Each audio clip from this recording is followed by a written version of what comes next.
Morning student. हमारा class 12 का drawing का चैप्टर चल रहा था, चैप्टर 3। इसमें हमने एक टॉपिक पढ़ लिया था मेवाड़ शैली, और अब हम पढ़ेंगे मारवाड़ स्टाइल और इसकी विशेषताएं। बीकानेर पढ़ेंगे और जो बीकानेर की चित्र शैली के विषय हैं उनके बारे में पढ़ेंगे। तो हम स्टार्ट करते हैं। आप पेज नंबर 16 देखिए।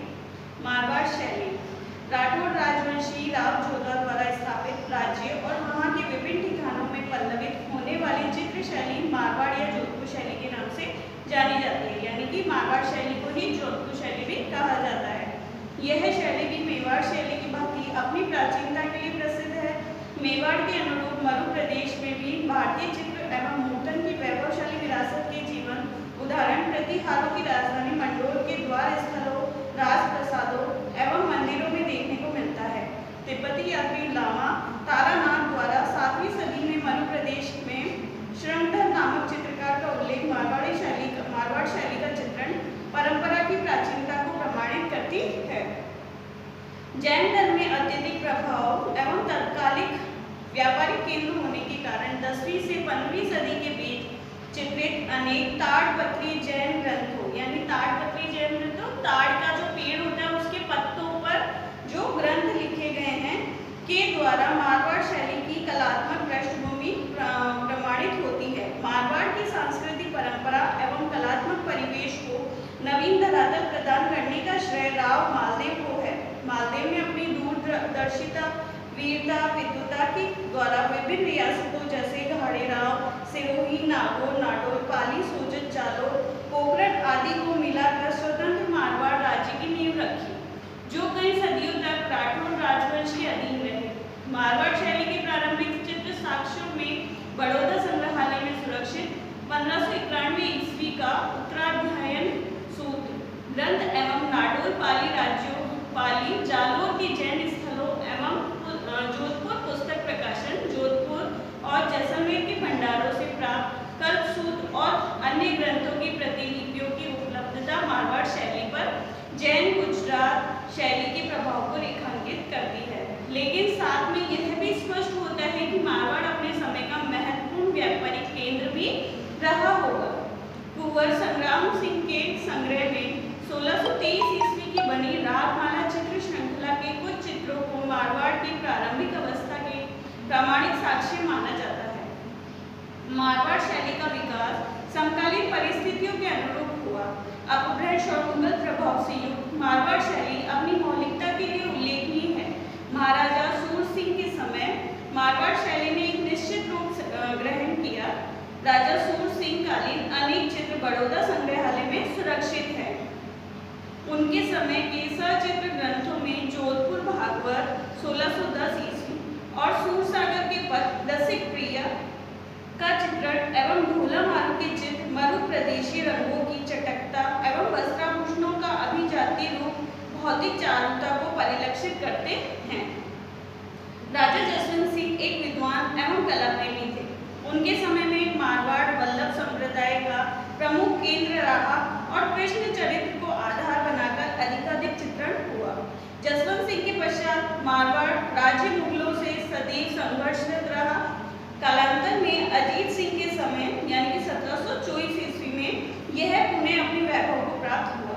अजीत सिंह के पश्चात उनके पुत्र अभय सिंह और बढ़त सिंह के समय क्रमशः जोधपुर, नागौर में चित्रकला के रूप में भित्ति चित्रण एवं पोथी चित्रण परंपरा में राधा कृष्ण और प्रेम आख्यानों में ढोला मारू, उजला जेठवा व अंतपुर की स्त्रियों के अनेक सुंदर चित्रों की रचना हुई।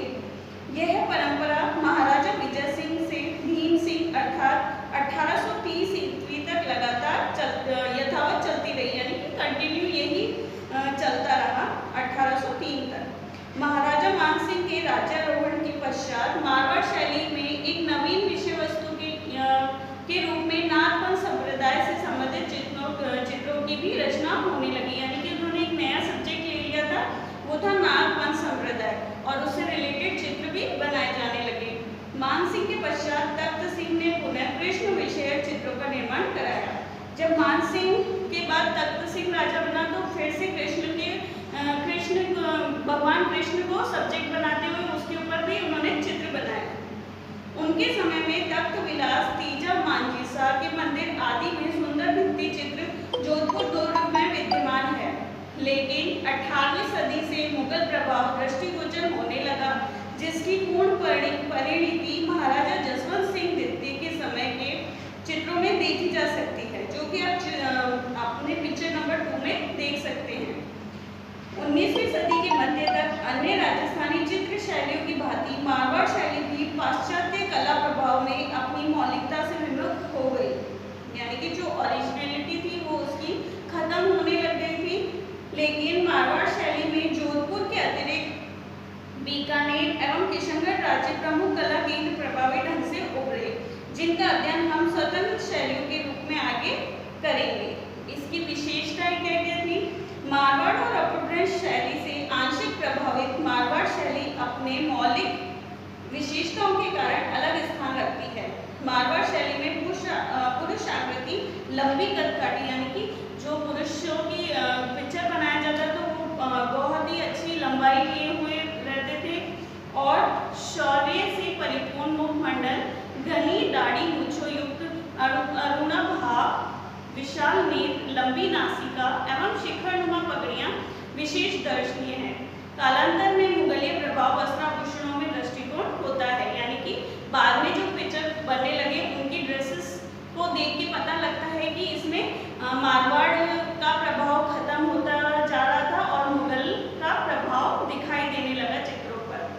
नारी आकृति लंबी, छरहरी, कदकाठी और आभूषणों से युक्त सुंदर मुखमंडल, उभरा ललाट, खंजनाकृति नेत्र, कपोलों पर तक झूलती सर्पाकार अलकावलियां और अंग प्रत्यंगों का अनूठा गठन, ठेठ राजस्थानी लहंगा, तंग कंचुकी और पारदर्शी ओढ़नी में झांकती लाल कुंदनों से युक्त वेणी स्त्री देह को सौष्ठव प्रदान करती है। कालांतर में मुगल प्रभाव स्वरूप नारी आकृतियों को धराकृति लंबे फ्रिलदार जामे पहने चित्रित किया गया। मारवाड़ी शैली के चित्रों में प्राय गेरुआ पीला रंग अधिकता से प्रयुक्त हुआ।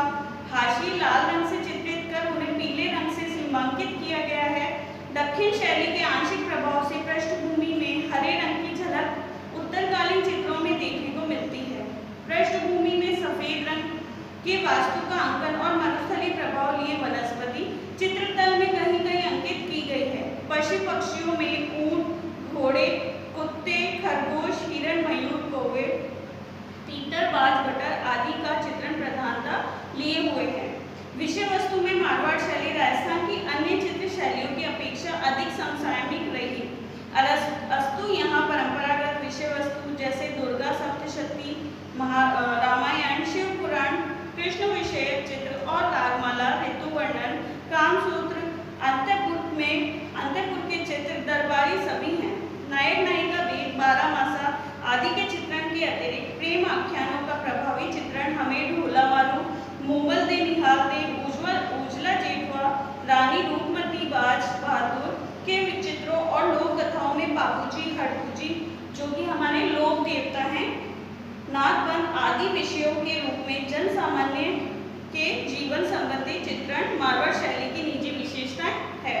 मारवाड़ शैली के प्रमुख चित्रकारों में भाटी जाति के लोग संबंध रहे, जिनमें भाटी किशनदास भाटी, शिवदास भाटी, देवदास भाटी, वीर जी, नारायण दास, छज्जू भाटी, शंकरा भगूता, जीतमल, दाना, फतेह मोहम्मद, गोपी आदि का योगदान उल्लेखनीय रहा। अब हमारा नेक्स्ट टॉपिक है बीकानेर। बीकानेर की स्थापना की थी राव बीकाजी ने। मारवाड़ का ही अंग होने के कारण बीकानेर की कलात्मक धरोहर मारवाड़ स्कूल की ही परंपरा में एक महत्वपूर्ण कड़ी गिनी जाती है। बीकानेर राज्य अनेक बाहरी प्रभावों के उपरांत भी कलात्मक दृष्टि से अपना मौलिक स्थान रखता है। अन्य राजस्थानी शैलियों की भांति बीकानेर की चित्रकला का भी प्रादुर्भाव 16वीं शताब्दी के अंत में माना जाता है। बीकानेर राज्य का मुगल दरबार से गहन संबंध होने के कारण मुगल शैली की भी सभी विशेषता बीकानेर के आरंभिक चित्रकला में दिखाई देती है। यानी कि जो प्रारंभ में जो बीकानेर के चित्र बनाए गए थे, पिक्चर बनाई गई थी, उसमें सारा प्रभाव किसका दिखाया था? मुगल प्रभाव। बीकानेर के राजा अधिकतर दक्षिणी मोर्चों पर मुगलों के गवर्नर रहे, अतः दक्षिणी शैली का प्रभाव बीकानेर पर सर्वाधिक है। बीकानेर शैली के चित्रों में कलाकार का नाम, उनके पिता का नाम और संबंध उपलब्ध होता है। महाराजा रायसिंह ने बीकानेर शैली के विकास में बहुत योगदान दिया। प्रसिद्ध उस्ता परिवार औरंगजेब के समय में महाराजा कर्ण सिंह और अनूप सिंह के दरबार में बीकानेर आया। महाराजा कर्ण सिंह ने अली रजा नामक मुगल चित्रकार को अपना प्रिय चित्रकार बनाया था। अनूप सिंह के काल में जो चित्र तैयार हुए उनमें विशुद्ध बीकानेरी शैली के दर्शन होते हैं। उनके दरबारी मुसब्बिर रकनुद्दीन का योगदान महत्वपूर्ण है। या आप अंडरलाइन कर लीजिए कौन से किसका महत्वपूर्ण योगदान रहा, मुसब्बिर रकनुद्दीन का योगदान। उनके सैकड़ों चित्र बनाए। केशव की रसिक प्रिया तथा बारहमासा के चित्र महत्वपूर्ण हैं। रकनुद्दीन का परिवार, पूरा परिवार बीकानेर की कला के लिए समर्पित हो गया। उनके बेटे साहबदीन ने भागवत पुराण के चित्र बनाए तथा उनके पोते कायम ने 18वीं सदी के प्रारंभ में बीकानेर शैली का चित्रण किया। महाराजा अनूप सिंह के समय में मैथिरण परिवार के मुन्नालाल, मुकुंद, चंदूलाल आदि ने भी बीकानेर शैली के विकास में विशेष योगदान दिया। मथेरन परिवार तथा उस्ता परिवार के कलाकारों के कला प्रेमी राजा अनूप सिंह के युग में बीकानेर शैली को चरमोत्कर्ष तक पहुंचा दिया। मुगलों के पतन के कारण बीकानेर शैली मुगल शैली से मुक्त हो गई तथा जयपुर, बूंदी, मेवाड़, पहाड़ी आदि शैलियों का प्रभाव बीकानेर शैली पर आया। भित्ति चित्रों की राजस्थानी परंपरा को भी बीकानेर शैली ने आगे बढ़ाया।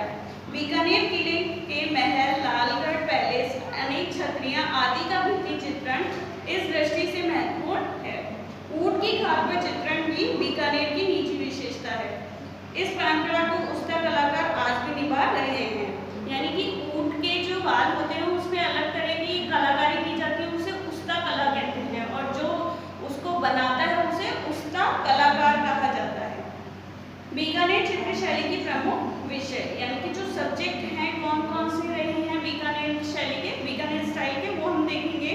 वस्तु भागवत पुराण, माधवा नल, काम केतला, चौर पंचासिका, चावंड की रागमाला, रसिक प्रिया, बारहमासा, रामायण, देवी महात्म्य, दरबार, आखेट, श्रृंगारिक चित्र, एक व्यक्ति चित्र रही है।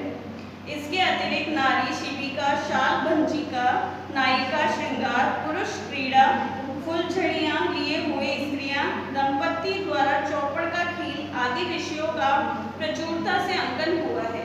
इस शैली में आकाश को सुनहरे छल्लों से युक्त मेघाच्छादित दिखाया गया है। बीकानेर शैली की मानवतियां जोधपुर की परंपरा पर लंबे कद की है। चेहरा भूरा, मूछों से ढका हुआ, भारी मांसल शरीर, विशाल वक्ष पर मोतियों की कंठी, नीचे जामा, कमर में कटार दुपट्टे में रखी बनाई गई है।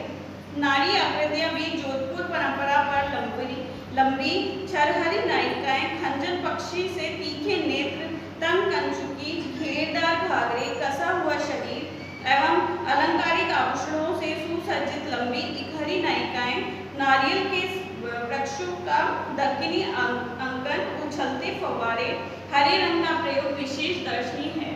बीकानेर शैली की रेखाओं की गत्यात्मकता, कोमलांकन एवं बारीक रेखांकन दर्शनीय है। रेखाओं का संयोजन प्रभावशाली है। चटक रंगों के स्थान पर यहाँ कोमल रंगों का प्रयोग हुआ है। लाल, बैंगनी, जामुनी, सलेटी, बादामी रंगों का अधिकाधिक प्रयोग हुआ है। इस शैली के चित्रों में लघु चित्र एवं भित्ति चित्र दोनों का समान अंकन हुआ। बीकानेर शैली के प्रमुख विषय वस्तु महाभारत, रामायण, कृष्ण लीला एवं नायक नायिका भेद है। इसके अतिरिक्त यहाँ रसिक प्रिय, रागमाला, व्यक्ति चित्रण, शिकार का दृश्य, शाल भंजिका, भागवत पुराण एवं राजस्थानी लोक कथाओं का अंकन यहाँ के चित्रों की प्रमुख विषय वस्तु थी। बीकानेर चित्र शैली के प्रमुख चित्रकारों में मुन्नालाल, मुकुंद, रामकिशन, जय किशन, मथेरन, चंदूलाल का नाम उल्लेखनीय है। बीकानेर शैली के चित्रण में उस्ता परिवार के चित्रकारों उस्ता कायम, कासिम, अबू हमीद, शाह मोहम्मद, अहमद अली व शाहबुद्दीन आदि प्रमुख चित्रकार है। उस्ता कला मैंने आपको पहले भी बताया था, उस्ता कला ऊँटों पर जो उनके बालों पर कलाकृति की जाती है उसे ही उस्ता कला कहते हैं।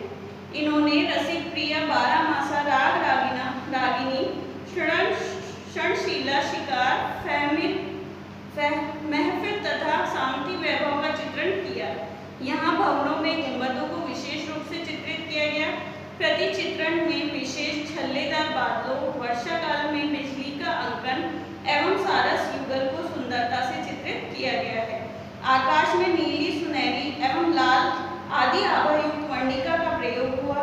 व्यक्ति चित्रों में टीलों का प्रतीकात्मक अंकन है। चित्रों की पृष्ठभूमि का अंकन कोमल एवं वातावरण के अनुसार परिप्रेक्ष्य का चित्रांकन किया गया है। शाल भंजिका चित्रों में वृक्षों एवं मानव आदियों को अधिक लोच व आकर्षण है। बीकानेर चित्रशैली बारीक लेखांकन को कोमल एवं गत्यात्मक रेखाओं, चटक एवं कोमल रंगों के समन्वय से राजस्थानी चित्रकला में अपना विशिष्ट स्थान एवं महत्व रखती है। अब इसके बाद हमारी जो एक शैली है किशनगढ़ शैली, वो हम अपने नेक्स्ट टॉपिक है किशनगढ़ शैली।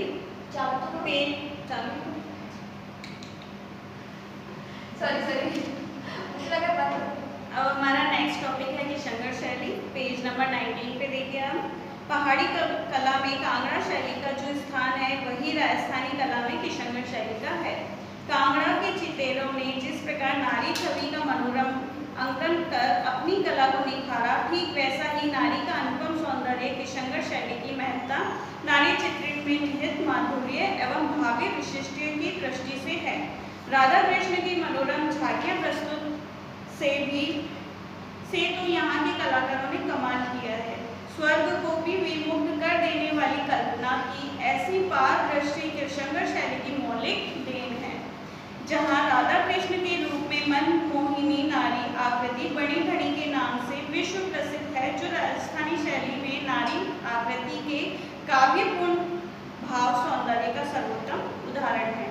किशनगढ़ शैली की विशिष्टता प्रदान करने तथा उसकी इनकी मौलिकता को रेखांकित करते हुए इसे स्वतंत्र शैली के रूप में ख्याति नाम करने का क्षेत्र कला मामल्य सर एरिक एडिक्सन एवं डॉक्टर फयाज अली को है, जिनके प्रयासों से वर्षों तक कपड़ बंदार की गठरियों में बंद पड़ा रहा।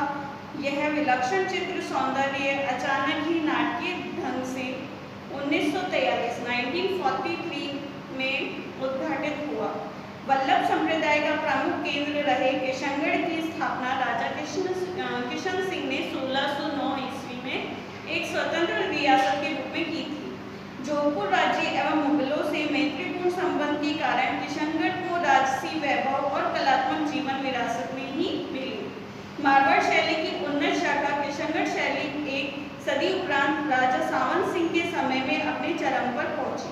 अपनी मौलिकता एवं निजी विशेषताओं के कारण ये शैली राजस्थानी शैलियों में सर्वोपरि स्थान रखती है।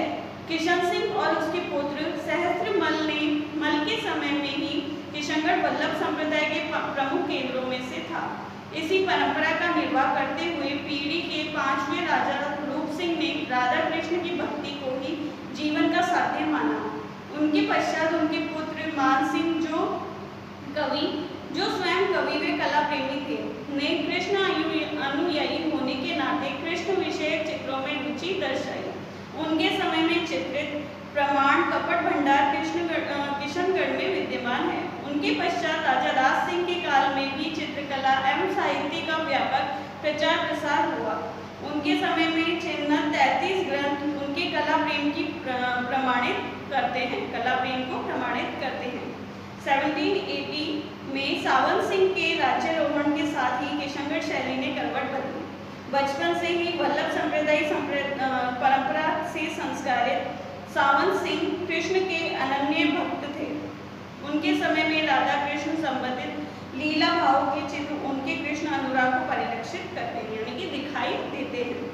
राज्य के वैभव के प्रति उदासीन होकर काव्य संगीत एवं चित्रकला के द्वारा अपने को कृष्ण पर न्योछावर कर दिया। वे नागरी दास के रूप में पहचाने जाने लगे। यानी कि हमने नागरी दास का नाम सुना है, लेकिन हम शायद ये नहीं जानते हैं कि ये नागरी दास कौन थे। ये वही सावन सिंह थे। 18वीं सदी के मध्य तक बने चित्रों में राधा कृष्ण के माधुर्य भाव को नवीन ढंग से चित्रित किया गया। उस नवीनता के आधार पर मूलतः कृष्ण भक्ति और दूसरी तरफ उनकी प्रेयसी बड़ी घड़ी के प्रति आसक्त भाव, जो अपने अद्वितीय रूप सौंदर्य के कारण तात्कालिक राधा के रूप में नारी चित्रों का मूलाधार बनी। यानी कि कृष्ण के साथ बड़ी घड़ी का चित्र बनाया गया, जिसे राधा के समान ही बताया गया। नागरी दास और बड़ी घड़ी के प्रेम भाव को दरबारी चित्रकार निहाल चंद ने राधा कृष्ण के रूप में चित्रित कर अमर कर दिया, जो कि आप पिक्चर नंबर 4 में देख सकते हैं कि किशनगढ़ शैली के इतिहास में सावंत सिंह एवं उनके दरबारी चित्रकार निहाल चंद का वही स्थान है जो कांगड़ा शैली में राजा संसार चंद्र और उनके दरबारी चित्रकारों का था। कवि हृदय सावंत सिंह नागरी दास ने 1723 से 31 ईस्वी के मध्य नागर सामुच्चय, मनोरथ मंजरी, रसिक रत्नावली और बिहारी चंद्रिका नामक ग्रंथों की रचना कर कृष्ण काव्य के वैभव में विशेष योगदान दिया। उन्होंने ही बड़ी खड़ी के रूप सौंदर्य को राधा का प्रतीक मानकर काव्य और चित्रकला के माध्यम से अपने प्रेम व समर्पण को अभिव्यंजना प्रदान की। सावंत सिंह के समय के चित्रों में पुरुष एवं नारी आकृतियों का नयनाभिराम अंकन राजस्थानी शैली की अन्य शैलियों में से सर्वथा भिन्न एवं मौलिक था, जो आगे चलकर पुरुष नारी आकृति चित्रण का आदर्श बना। सावंत सिंह की बड़ी खड़ी के प्रति आसक्ति और कृष्ण प्रेम के चलते राजकाज में विरक्ति लेकर अपनी प्रेयसी के साथ राधा माधव लीला स्थली वृंदावन चले गए, जहां 1763 में 1763 में बड़ी खड़ी और 1764 में नागरीदास देवलोकन को गमन हो गई, यानी कि उनकी मृत्यु हो गई थी। आज भी दोनों की समाधियां एक दूसरी के समीप बनी हुई है। किशनगढ़ शैली में सावंत सिंह के पश्चात हुए राजाओं में बहादुर सिंह, बिड़त सिंह, कल्याण सिंह आदि के शासनकाल में कला का विकास अनवरत चलता रहा। इनके शासनकाल के चित्रकारों में सीताराम, बदन सिंह, नानक राम, रामनाथ, सवाई राम और लाडली दास प्रसिद्ध थे। 1820 ईस्वी में लाडली दास द्वारा चित्रित गीत गोविंद की प्रति उस समय के कला वैभव को रेखांकित करती है, क्योंकि इसके पश्चात किशनगढ़ शैली की अलौकिक छवि धीरे धीरे विलीन होने लगी और 19वीं सदी के अंत तक पतनोन्मुख हो गई, यानी कि समाप्त होने लगी। इसकी जो विशेषता है वो है किशनगढ़ शैली धार्मिक जीवन की सात्विकता एवं भौतिक जीवन की चारुता के राग रंग का समायोजित भाव सौंदर्य का पर्याय है, जो इस शैली की अपनी मौलिक विशेषता है। यह निजता इसे राजस्थानी कला की अन्य शैलियों से अलग विशिष्टता प्रदान करती है। नर नारी के अंग प्रत्यंगों का अलौकिक अंकन, प्रकृति का विराट रंगमंची प्रभाव, रंगों का मिश्रित प्रयोग और राधा कृष्ण का भावमय काव्यात्मक चित्रण इस शैली के विशेष महत्व रखता है। इस शैली की पुरुषाकृति लंबी, छलहरी नीलवर्णी काया, नीलवर्णी यानी ब्लू कलर की, उसमें जो स्किन कलर है वो ब्लू बताया है, काया युक्त जटाजूट की भांति ऊपर उठी मोतियों से सुसज्जित श्वेत मूंगिया पगड़ी, समुन्नत ललाट, लंबी नासिका, मधुर स्मित से युक्त हिगुली, पतले अधर और खंजनाकृति कर्णवत खींचे अरुणाभ नयन, नुकीली चिबुक, अजानू भुजाएं, पतली सुकुमार अंगुलियां से युक्त मनोरम कृष्ण काया बदन पर झूलते मोहम्मद शाही पारदर्शी जामनी में अति सुंदर चित्रित की गई है। नारी आकृति अंकन में नारी सुलभ लावण्य युक्त सौंदर्य में गौरव वर्ण, बांके काजल युक्त विशाल मोहक नयन, कपोलों तक आच्छादित पलके, अर्ध विकसित किंतु उन्नत खिंचा हुआ वक्षस्थल, लहंगा, कंचुकी और पारदर्शी ओढ़नी में युक्त वस्त्राभूषणों युक्त कोमल काया का नयनाभिराम अंकन हुआ है। पृष्ठभूमि में किशनगढ़ के प्राकृतिक परिवेश के अनुरूप झीलों, पहाड़ों, वनों एवं विभिन्न पशु पक्षियों का अंकन है, जिनमें मुख्यतः कमल पुष्पों से आच्छादित सरोवर में जल क्रीड़ा करते जलमुर्ग, बतखे, सारस और तैरती नौकाओं में प्रेमालाप करते राधा कृष्ण का अनोखा चित्रण है।